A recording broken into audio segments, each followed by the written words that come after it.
This is the first in our special series of behind-the-scenes sessions with investors. These sessions aim to offer a fly-on-the-wall view into some of the largest investment houses in the world. Now we turn the focus on the International Finance Corporation. Moderating a panel of 4 from IFC Asia and Pacific will be Navin, Chief Executive Officer and co-founder of Percipient. He'll be joined by Alfonso, Vice President. Rana, Regional Industry Director, Manufacturing, Agribusiness and Services.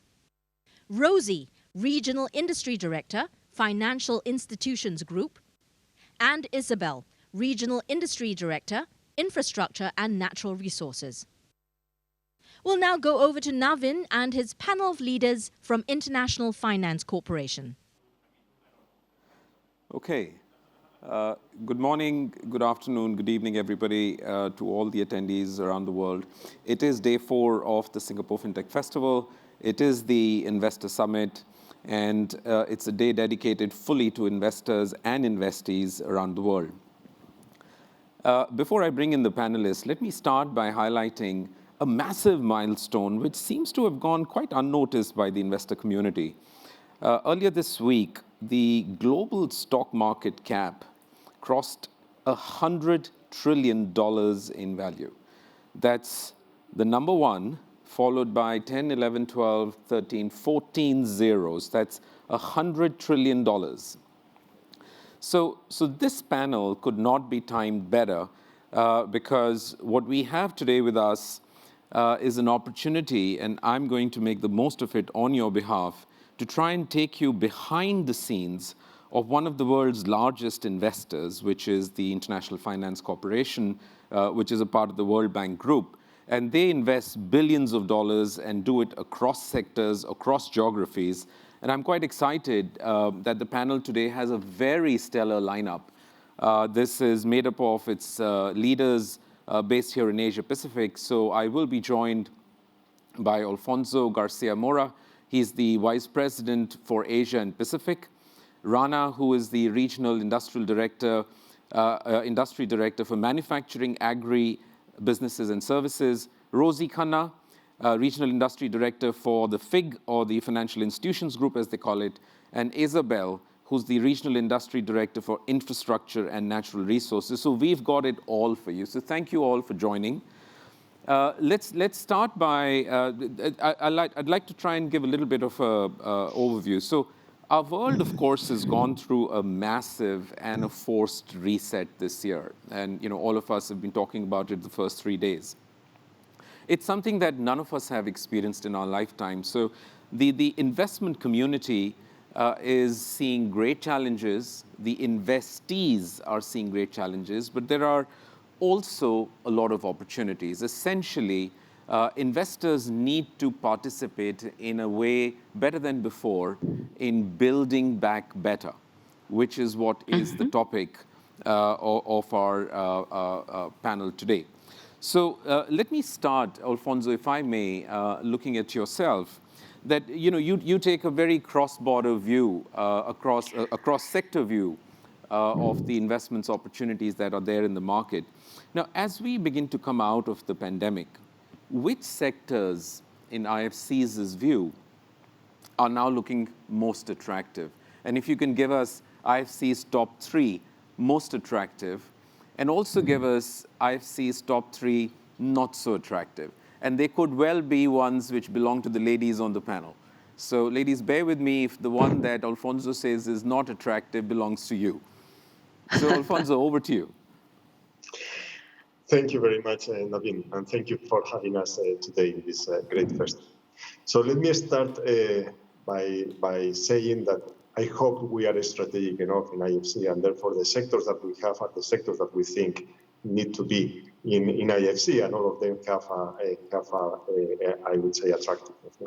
But taking one step back, I think that more than sectors, I think that this crisis has really brought together big things that are needed and that will be leading the investment opportunities going forward. And around these things is where I would like to answer your question. So there are 3 key aspects that, in my opinion, have come very strongly out of this crisis.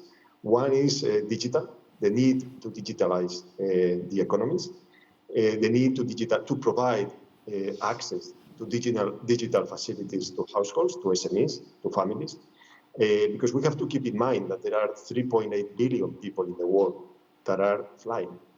So 3.8 billion people that are still, that do not have access to any of the digital solutions that we think. And we saw with COVID-19 that those economies that were more digitalized, that had really moved into the digitalization in every sector that you may think, health, education, fintech, infratech, everything, really did much better and were more resilient to deal with a pandemic like this one. So one effort that we are really trying to emphasize and to lead and to strengthen our presence is on the digital side that affects all the sectors. Affect the financial sector, will of course have an impact on all the manufacturing, agribusiness and services, the way that we do business, more than the business that we do, and also on the infrastructure. Because I think that we saw very clearly that having data centers, having the infrastructure that is needed to provide these digital services is absolutely key. So this is one of the themes. The second theme is climate.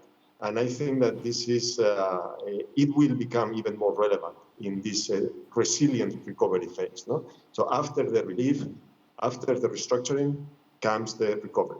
And the recovery needs to be resilient. Because we need to keep in mind that by 2100, so basically in 80 years, if the temperature increases by 3 Celsius degrees, as we expect it can happen, we will lose 25% of the global GDP. 25% of the global GDP. So can you imagine our lives with 25% GDP less than what we have? It's a catastrophe.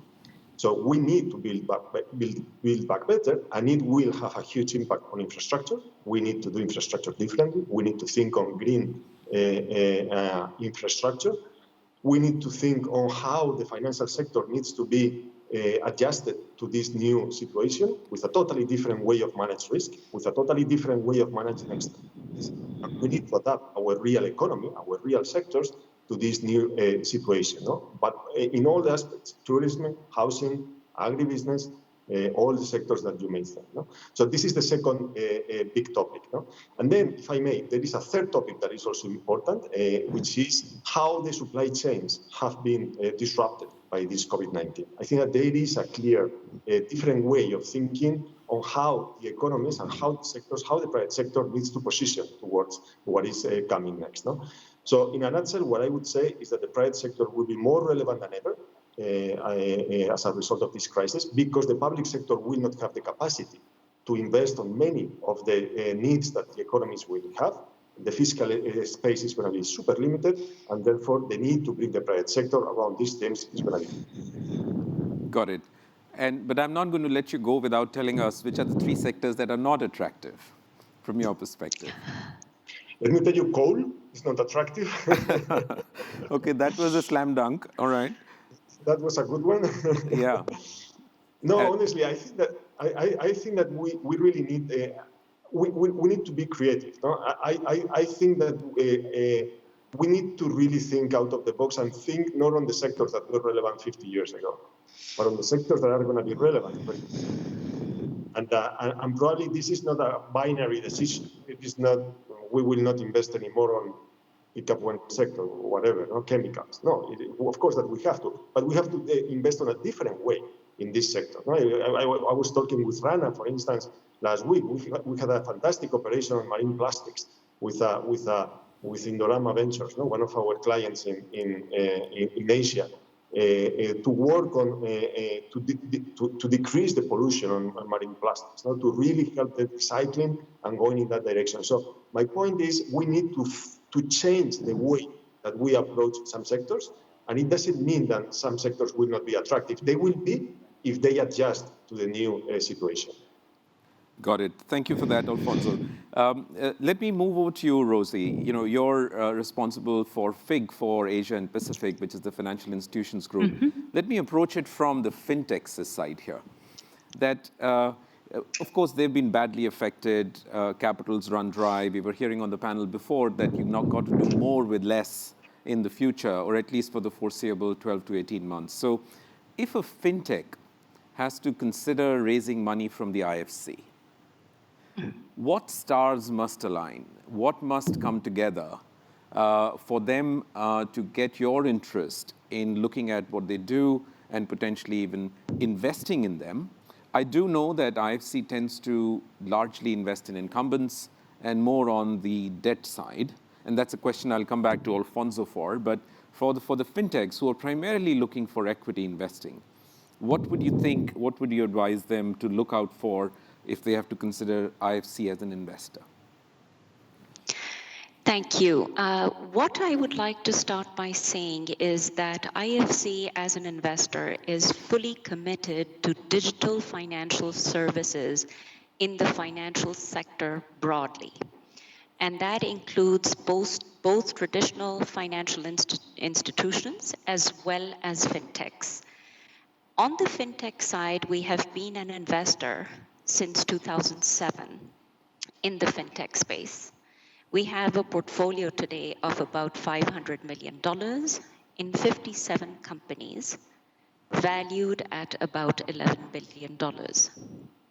So we are very much present in the fintech space. The sectors that we are in are typically payments, lending, insurtech. We are making a little bit of a foray into capital markets and other related sectors, such as consumer electronics, after service type of platforms. But I would also like to say here that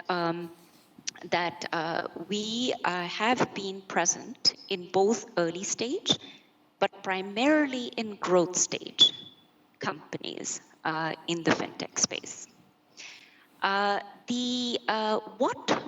What is required for us to do these types of investments, I think, is very much defined by our strategic objectives and priorities in a country, by the role we can play, by the additionality that we can bring, and by the impact a particular investment will have in a sector.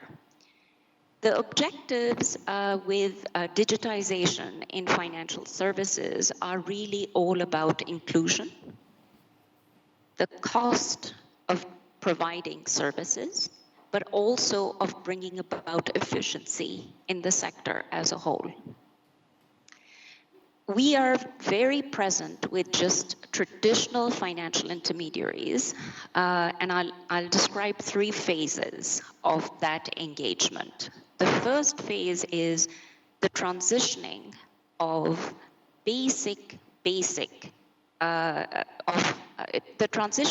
financial institutions into basic automation. That would be phase 1.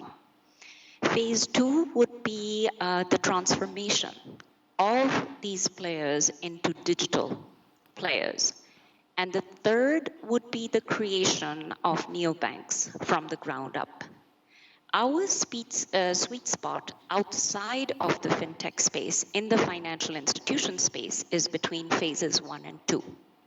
And we are committed to supporting existing institutions transition or transform, depending upon what the enabling environment is, with clear objectives of bringing efficiency to them, reducing the cost of services, and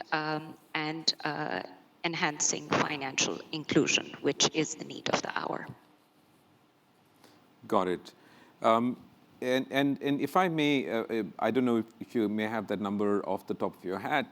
Of the 57 investments in fintech, what percentage do you expect are in the Asia and the Pacific region, or these are all Asia Pacific? No, they're not all Asia Pacific. In Asia, we have 13 investments for about $157 million. That was the volume of the investment that we have made in Asia Pacific. So that's roughly about a 18-20% share of your global number of investments, at least. That is correct. Okay, got it. Thank you very much for that, Rosy. Let me move on to Rana now. And Rana, you're looking at agriculture and services and those sectors which in Asia Pacific, we have abundance of. We have populations which are dependent on agriculture. We have populations which are rural income. We have populations which are needing health services. Can you walk us through what are you seeing? How is technology accelerating in these areas, given the pandemic? And if you could share maybe an example or two. Sure. Thanks, Navin. Let me just first of all start off by sharing how I noticed that you were not able to pronounce my last name. So just for the audience, it's pronounced Karadsheh. It is quite of a long, intimidating name. So let me just help you out there. Thank you. As you mentioned, I am let me give you a little bit of background on what we cover, and then that will give you some context on how agribusiness and healthcare, which are two critical sectors, come into play here. So yes, the team that I'm part of is what I would call really at the heart of the economy and really at the heart of what's been hit by COVID, right? The manufacturing, the agribusiness, the tourism, retail, property, health and education. So this is really at the heart of the economy across Asia. And as you can imagine, all of these have been hit and hit in very different ways, I have to say. They've been hit by COVID in each one in slightly different ways. In fact, what I've been doing over the last 4 or 5 months is I've been engaging in a lot of client discussions and what I call client sensing meetings, because I'm trying to get a sense from them from so many different angles. What has happened to them in COVID? How it's impacted them? How do they see recovering? How will technology be adapted, changed, or accelerated under COVID? And it's varied across sectors. What I'll do is, given your question, is I'll focus on agri because it's critical to Asia. And I'll share with you some numbers to give you a sense of how important it is. And of course, healthcare, which is important and very timely. I mean, right now, healthcare is at the center of discussions across the globe. And let me start off by giving you a flavor of our portfolio size. It's about 5.2 billion across Asia, East and South Asia, covering over 30 countries. Now, within that, agribusiness is about 33% of that, and healthcare about 23% of that. So those two combined sectors, more than 50% of our portfolio. So very, very critical sectors. And also, just to give you a few other data points, through our intervention in agri, we have touched over 3 million farmers in Asia alone. This is not global. This is in Asia alone. Through our intervention in healthcare, we have reached 28 million patients, again, in Asia alone. So just a little bit of numbers and context to let you know how important these sectors are. And when impacted by COVID, it really has significance to the people. And as you know, IFC is really there to invest, but ultimately we're looking for development outcomes. So then how do we increase our reach? How do we embrace technology? How do we adjust as a result of COVID? So agri has been considered an essential service, as many people know, during the pandemic. So they've been allowed to operate. However, it has been impacted nonetheless. We see disruptions in supply chain. Our diet depends on 4 grains: rice, wheat, corn, and soy. And there are 5 countries globally that provide this: US, China, India, Brazil, and Argentina. So disruptions in supply chain have significant impact here. And we've seen that, in fact, across Asia. And in addition to that, what we also see is a lot of wastage in food, a lot of food loss every year, about 1.6 billion tons, or maybe the equivalent of $1.2 trillion. And so why do I quote these figures? Is to share the impact of global supply chains, and also acknowledging that there's already a lot of waste in the system. And what does that mean? It means you really need technology solutions to help improve. And with COVID, the adoption of technology becomes even critical. It allows you to accelerate, but also allows you to look at it in new different lenses. So some of the things that we are looking at and where technology can come into play will be to help improve efficiencies, increase inclusiveness of farmers. We want to reach more farmers. And as Alfonso mentioned, climate smart agriculture. This is critical, and this will be important. I won't even talk about climate vulnerabilities of Asia and how it relates to farming, but I think we all can assess that. We probably all know that's going to be quite critical.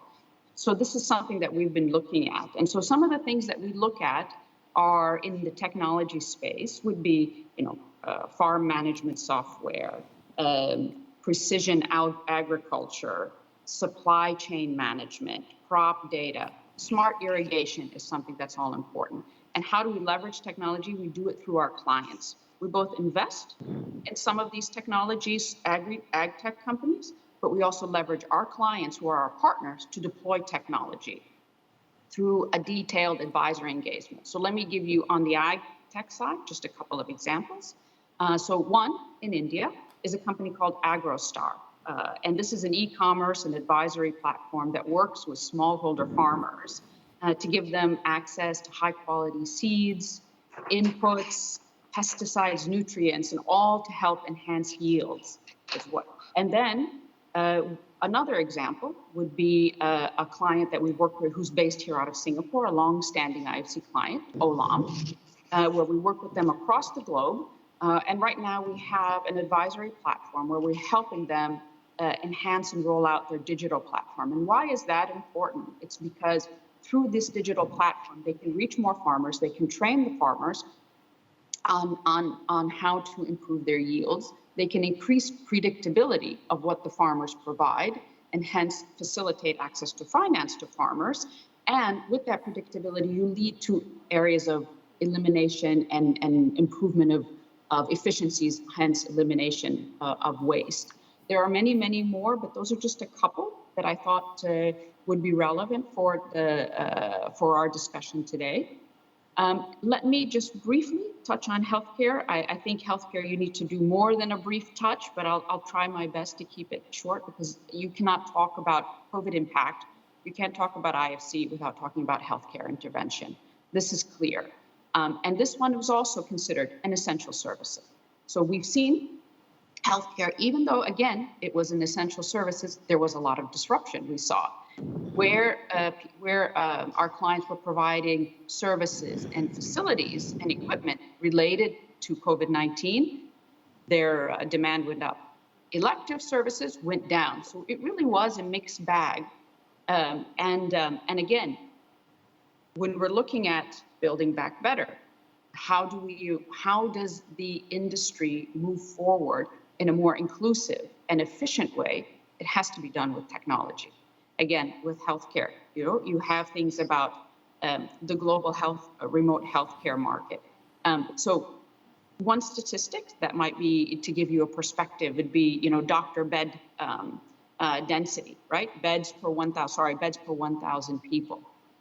In urban centers, you have more beds per 1,000 people. In rural centers, much less.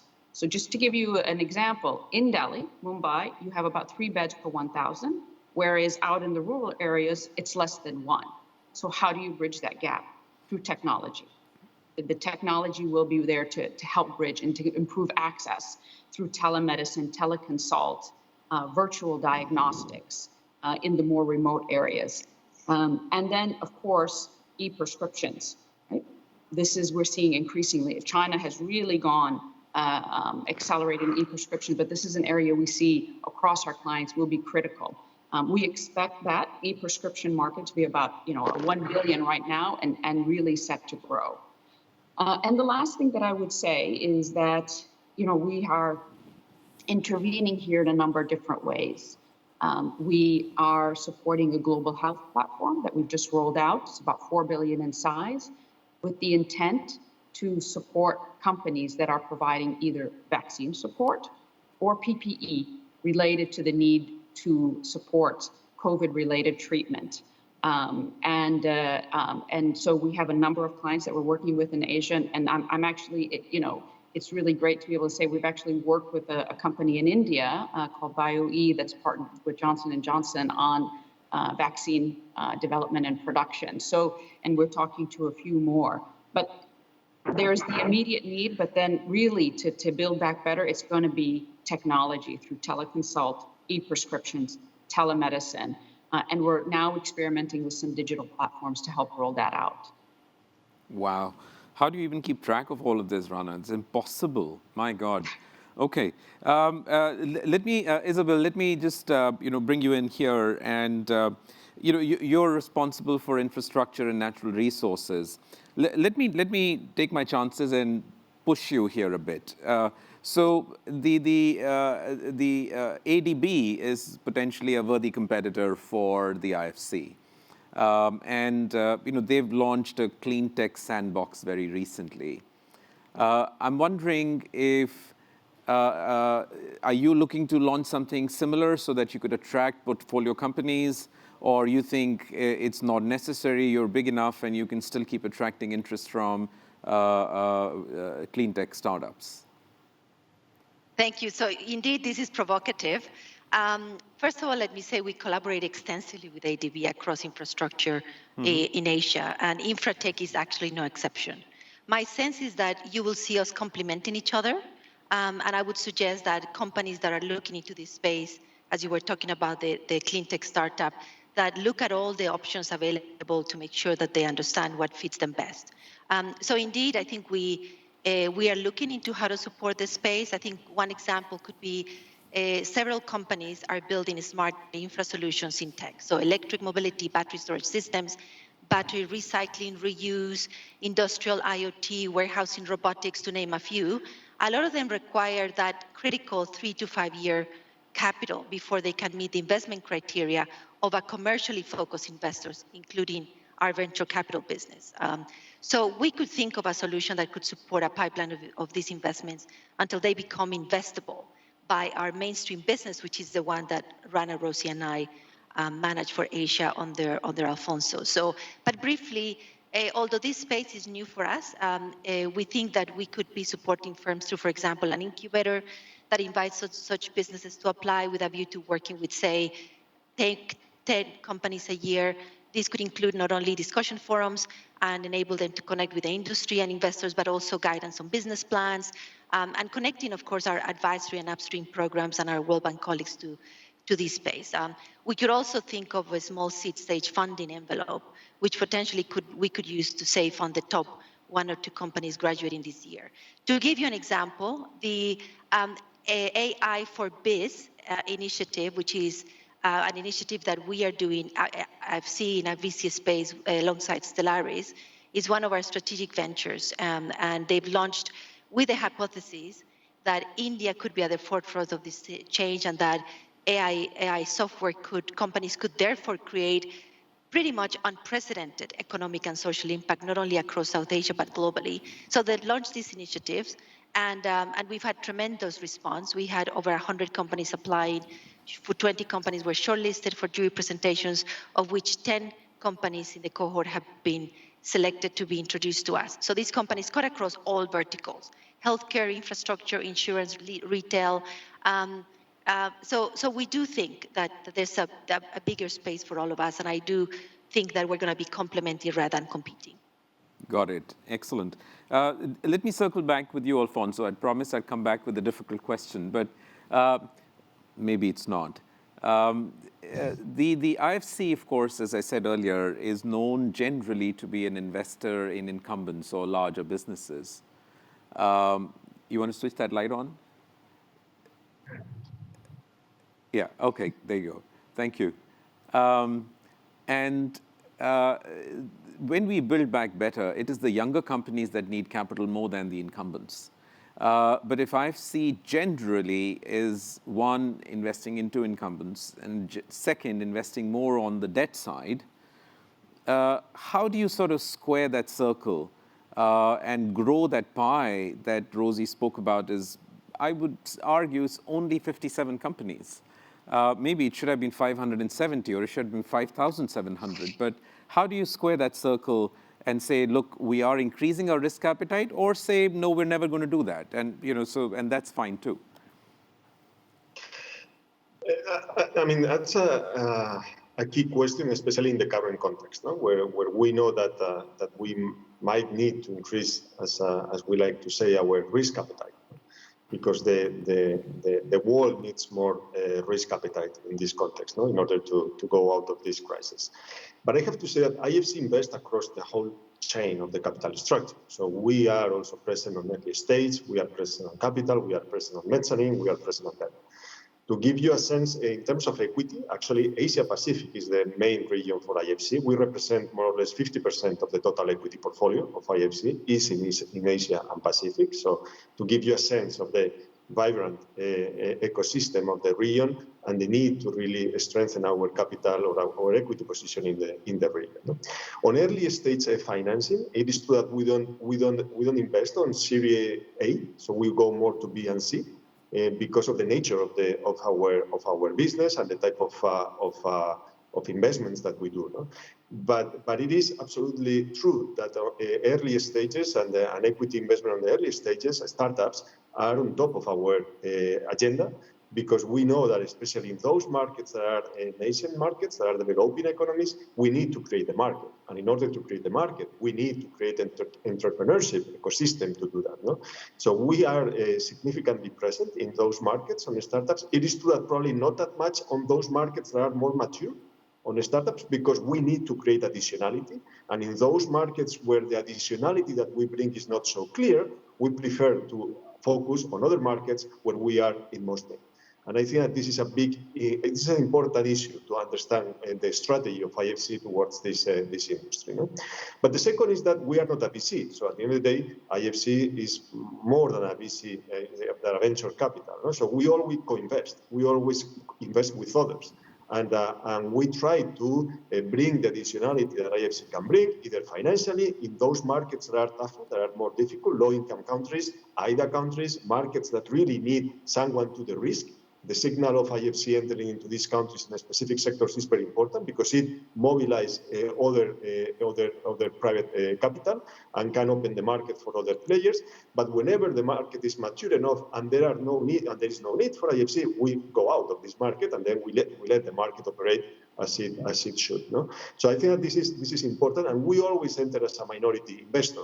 So we are not the main investor in any of these decisions. We always need, as I mentioned before, to leverage and to bring others to the table. No? And that's why this idea that we don't enter into Series A, but we do B and C, is critical to understand our positioning on this market. Got it.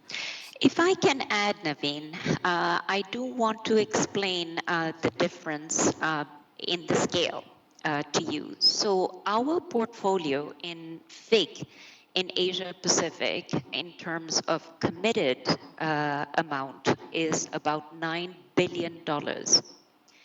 Our client base is 170 different clients across 30 countries. So that is the overall FIG Asia portfolio. 20% or thereabouts of that is equity. So we're not talking about 500 million across the globe in 57 companies. That is purely fintech. But when you look at FIG Asia Pacific, it's $9 billion in committed portfolio, 170 clients, only 13 are fintech, or 157 million or 155 million. And 20% of the $9 billion is equity. So we are a sizable player in the market, and we are quite relevant, as you had started at the beginnings. I felt I should clarify that as well. No, thanks. That's useful to know, because generally speaking, in conversations, and I sit on the fintech side, an entity like IFC does not feature in conversations. That, let's go to the IFC as an investor and raise money from them. You can hear a Sequoia, you can hear a BNext, you can hear a Diamond Asia, you can hear a bunch of these names, but IFC is never in conversations. And I don't know if there is an opportunity or there is a need for IFC to sort of market themselves deeper into these communities through more interactive. And to that extent, Rosy, I think it may just be relevant to bring in that IFC a couple of years ago became a founding member of the API Exchange platform here in Singapore. Mm-hmm. And it's a not-for-profit entity which was built to enable greater collaboration between financial services, financial institutions on one side and fintechs on the other side, as well as drive greater financial inclusion. I'm aware that the platform now has about 80 banks on it and about 400 fintechs from, I think, 25, 30 countries. What has your experience been as a founding member of a platform business which is looking to drive financial inclusion? You have a portfolio of several hundred banks. Is there any alignment that you see there to bring them onto this platform? And what are the plans that you see for Apex for 2021 and 2022? Sure. Thank you. Let me talk about platforms in general. I think what is important here to understand is that banks and fintechs, what they're exploring now is collaborative models. And the reason for this is that each brings something to the table, which is important to the other. I want to give you a couple of examples of what we have done in the past that sort of reflect that same story and speak to our fintech investing globally. So the first is Bcash. One of the early sponsors was IFC. Another early sponsor was BRAC Bank. Today, what is Bcash doing? It has 30 million users, and it accounts for 80% of the payments in Bangladesh. A second one is Foweri. Foweri is the first tech unicorn out of Egypt. Again, a collaborative model. They are very much collaborating with banks. We went into Foweri in 2012. We went into Bcash in 2013. Foweri IPO'd in 2019. So we are, in addition to everything that's been said, we are a patient, longer-term investor. But the bottom line for platforms for us is collaboration between parties. In this case, fintechs and FIs, financial intermediaries. The third example I will give you of what we have done with e-commerce platforms in China. Very quickly, we started with Ant Financial. It was then called Alibaba, microfinance or financial services company. That was 2014. We provided them with $300 million focused towards women entrepreneurs trading on those platforms. The second thing we did, 2017, JD Finance. We worked with them on digital agriculture, supply chains relating to the poultry and pig farming sectors. Again, very small players, very, very small entities that were trading on that platform. The third was Baidu, where we actually went in and we provided upskilling, training, and financing for women through that platform, just in terms of skill development. Then we went with Xiaomi. Xiaomi Finance, we worked on providing working capital solutions to mom and pop shops that were selling these phones and other small electronics. So these are the types of engagements that we've made in platforms. Now, coming from this kind of background, AFIN actually provided a very nice opportunity for us to actually bring fintechs and banks together to solve what they considered were their problem statements. As with any startup, AFIN has had its startup phase, and I believe that that startup phase is now done, that we are now in a phase of growth. And as part of our pitch book for digital financial services that we apply not just to fintechs, but more so to financial institutions, it is very much something that we are helping to promote with them as a means for them to test solutions in a safe environment. So how do I see that growth trajectory? I see that as a good growth trajectory. I think in terms of where it goes from here, I think the sky is the limit because it is required, it is needed, we need it in the market. The one last thing I will say to you, Navin, I realize we're running short of time, is that IFC is very active in setting up guidelines. And in this case, we have actually created guidelines for responsible investing in fintechs. and we have 120 signatories. That is not related to AFIN, but a separate thing that we do as part of our financial sector work. I'll stop here. That's Thank all. you. Okay, that's great. I have like 7 more questions, but I don't think we'll have time for that. I can only thank all of you, Alfonso, Isabel, Rana, and Rosy, for your time. It's been quite insightful. I will cover this up through a LinkedIn post shortly on my takeaways from this session, and I'd like to thank you very much and hand it back to the Singapore FinTech Festival team. Thank you. Thank you very much.